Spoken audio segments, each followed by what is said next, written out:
ওয়ামা খালাকতুল জিন্না ওয়াল ইনসা ইল্লা লিয়াবুদুন, আমি মানব জাতিকে এবং জিন জাতিকে শুধুমাত্র ইবাদতের জন্য সৃষ্টি করেছি। কিন্তু হায় আফসোস, আমাদের ভিশনকে, আমাদের উদ্দেশ্যকে আমরা ভুলে বসেছি।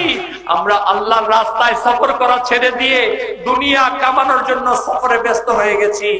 আজ আমি সফর করছি ইউরোপে, আজ আমি সফর করছি মধ্যপ্রাচ্যে, আজ আমি সফর করছি বিশ্বের বিভিন্ন প্রান্তে। কেন? দুনিয়ার মাল কামানোর জন্য।